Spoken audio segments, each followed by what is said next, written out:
Hey there, thanks for joining. Let's do an SEO market breakdown. Now, I see a lot of physical therapists who want to bring more patients into their practice, but they're not showing up well enough in search results to get as much business as they'd like. Now, I'm going to dive into the Boise market, take a look at the sites performing on the first page, where they're strong, where they're weak, and identify some key areas of low-hanging fruit opportunities so you can use this to your advantage if you're in that market. But also, if you're in another market, I'll show you how to do the exact same analysis and what tools to identify the same type of things with, so you can use that to increase your position in your own market. Let's dive in. Okay, now to get started in this, we're going to use the Bright Local SERP Checker. And what this tool does is it strips out all the personalized information that is going to pollute your search and make it not accurate, not the average search for what other people are seeing. There's all sorts of things that come into play, like your location, your search history, your click history, Google account settings, all sorts of things that will actually skew the results you will see. So when you do a search, you're going to get different results than just the baseline for somebody in that area. Now, everybody's results are going to be a little bit skewed, but what this tool attempts to do is give you a baseline foundation so that when you do a search, it's as clean as possible just based on a specific location. So you can put your location here. In this area, you put the keyword that you want to search for in this area, which in this case would be Boise Physical Therapist. That will give us an idea of what that page should look like for the average user. And then you go ahead and check the search results. And this tool will be in the description of this video, so you can use this. Now, when you get that information punched in, you're going to check the search results. And then you'll go to the first page of Google, and you will see what's coming up here. You've got your local results, and then you've got your organic results here.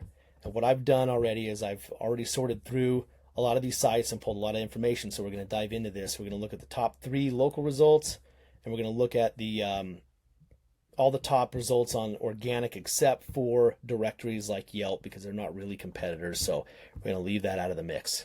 Now let's dive into that and take a look further at some of the metrics. Now, the first thing we're going to look at is links. Now, why are links important? Links from other websites count as votes to your own website, and search engines take that into account as part of their system of how they get sites to the order of their ranking. So they're very important. They have been for a long time. It doesn't look like that's going away anytime soon. There's a lot of industry talk about, how important it is now versus then. At the end of the day, links are still very important, and they do account for a lot of what happens in search engine results. So if you want to rank highly, you do need to have links from other websites. Now let's take a look. This tool that I use shows us a lot of different metrics, but I want to focus on referring domains. Referring domains is essentially just unique websites that point to your website. So if you have 9, that means 9 other websites out there have a link that points to your website. And this is a very important metric, not just the number of total links, but how many links are from unique websites. It kind of shows search engines how important your website is in the scope of things based on just how many other sites are saying, hey, and this is an interesting page on this site or whatever, and referencing your own website. So we can take a look. These are the first 3 results that were in the local maps. And now 2 of these are the same website, you'll see. And then there's this other site here. And I want to point this out because they're not only ranking in maps, but they were the first one ranking organically as well. Now, if we look over here at their referring domains, very strong. They're showing up in maps, highly, second place, and first place in organic. And if you'll notice, they are leading the way in links, which is not surprising at all. Now, this other site here also shows up on the first page organically, but they're way down toward the bottom. But they are doing some things right for sure. They probably got a lot of factors coming into play in the local map side of things, which there's different things that weigh into that. But links do come into play in both of these areas. Now, they're doing pretty good for not having a lot of links, but as we'll see, this site is leading the way with links. And the reason that it's showing a different number is because they have the www version and their other version indexed. So they're linking to this from their Google business profile to the www version, and it's got a little bit of a different This tool's picking up on a different number of links, which isn't uncommon. They probably have two versions. They probably have both of them live. Maybe they didn't forward one correctly or something in the past, so it's kind of looking at them a little bit differently. But there could be something they could fix there that would actually help them perform even better. I'm not sure without diving into that further. But you will notice, the second organic result, also a good number of links here. It's not a perfect science. It's not like just because you have more links, you're going to automatically outperform any other website, but it does definitely come into play. And you can see it's kind of obvious here that, a couple of the highest, the sites with the most amount of links are ranking the highest especially in organic, and also doing well in local maps. So that's one factor we want to look at. There's a huge area of opportunity for, some of these other sites, like this site here. They don't have that many links to their website. So they could get more links pointing to their site that would help them show up, better in organic results as well. Same thing with some of these other sites. It's just one more thing that they can do that will help them rank much stronger in the search engine result pages. And I'm sure a lot of the pages, the sites on the second and third page have even less links than we see here. So there's a huge low-hanging fruit to get a hold of and help you rank better in the organic search results. Now for this next part, I've got a few other metrics here. I'll show you each one of these, how I've come to this metric. Now the first one we're going to start with is words on page. Now I'm going to hop over to one of these sites that's on our list here, this one right here. So what you can do if you're doing this on your own, you can go to, you make a list of the sites that you want to look at, and then you can go to each one of them and just select everything on the page. Just control select everything and copy it. And then you can go over to wordcounter.net. You can drop that in there, 923 words. So that gives us our words on the page. That's how we come to this conclusion right here. And I've already done this for all 10 of these. So we can take a look at words on the page. Now, why does words on the page matter? Because it gives you the ability to get more information about your topic on the page. So a longer page obviously has more opportunities for working in keywords naturally, so that Google and other search engines will take that into account. But it also just gives more depth to the page. The more words you have, gives you an opportunity to provide a lot more information. So search engines will understand what it is you do and what that page is about. And it allows you to have an opportunity or possibly gain an edge in showing up in search results when you have a little more depth in your content. Now, there's a lot that goes into that. Google has something they call EAT, and it's EEAT, experience, expertise, authority, and trust. Now that will determine, there are metrics around that will determine the quality of that content. So you can't just slap a bunch of garbage words on the page and expect that because you have more words, you're going to perform better. It has to be quality content. But having a little bit longer content sometimes allows you to add a little more information and gain a little bit of an edge. So sometimes getting a little more content on the page than your competitors might help you surpass them, and just as long as you're doing that content well and producing good content, good quality content. But you'll see here, some of the highest ranking sites, they're, up over 1,000 words or close to 1,000 words. The second organic result here, first and second, still 1,000, over 1,000.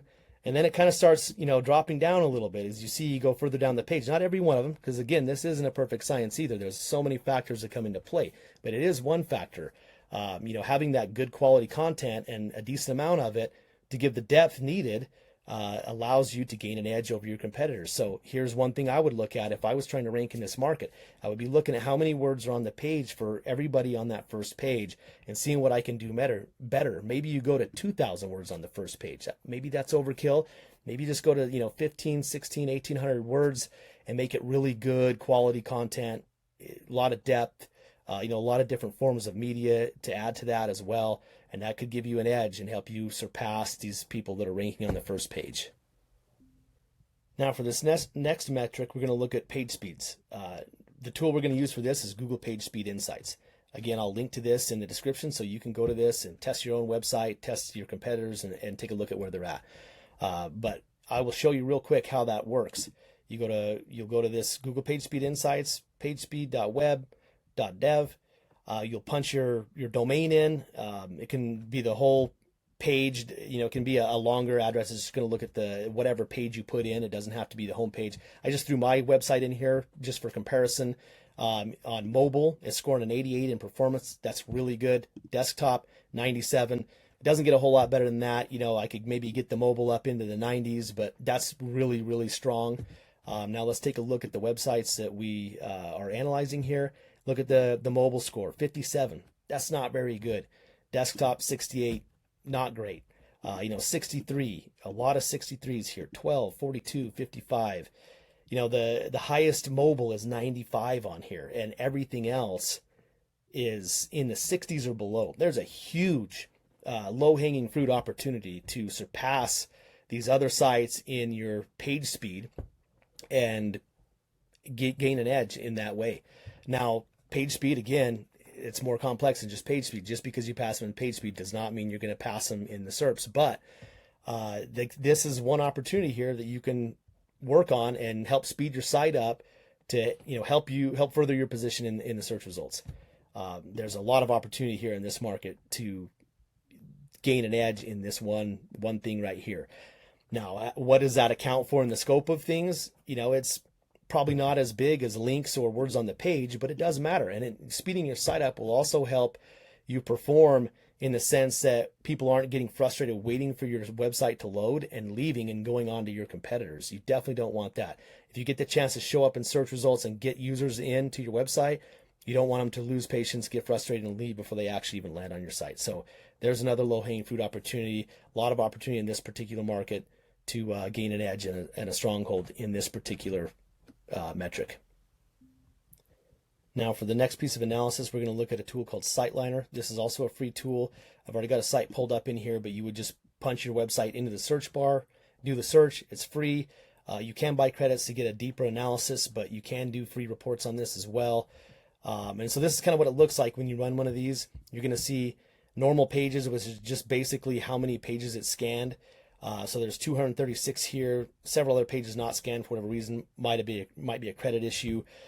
And we can tell roughly how much duplicate content those pages are averaging, how much common content, and how much unique content there is. Now there's a lot of different things that come into these. You can get the average number of words on the page, but a couple things we want to look at is how many pages there are and the duplicate and the unique content, because if you've got a lot of duplicate content on your website, it's not going to perform very well. And if you have too much common content overlapping between pages, that could hurt your ability to perform as well. If you have a lot of unique content on every page, that's going to help you perform. It's going to just give you more opportunities to show up in search results. Google typically isn't going to rank a page that is a lot of duplicate content because it's seeing that it's somewhere else on your site. So only one of those pages is going to show up for the main bulk of that duplicate content. If you have two pages that are the same, Google's only going to show one of those because it's going to look at the other as completely duplicate. So that's something to consider. The more unique content, typically the better. These aren't terrible. You could get these down to 10 or less percent and it would be better. Get the unique content bumped up a little bit. If you're 70, 80%, it would probably be better. There's just another area of low-hanging fruit. Several different things that we just looked at real quick there that can help you surpass these first page competitors in this market. And you can do the same search in your own market if you're not in the Boise area. You can do it in another industry as well. But just a few things to look at. And I've got all the tools linked to in the description for this video, so you can do this yourself. But if I was going to try to rank a website in this area, these are some of the first things I would look at. There's many more factors that you can look at to do this type of analysis, do competitor analysis.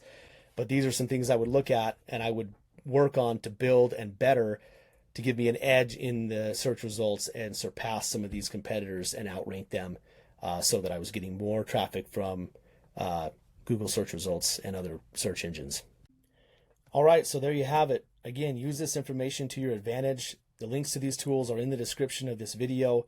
The only exception is the link analysis. That's a paid tool, but I've got a free competitor audit on my site that you can get this done through me. And the link to that is in the description.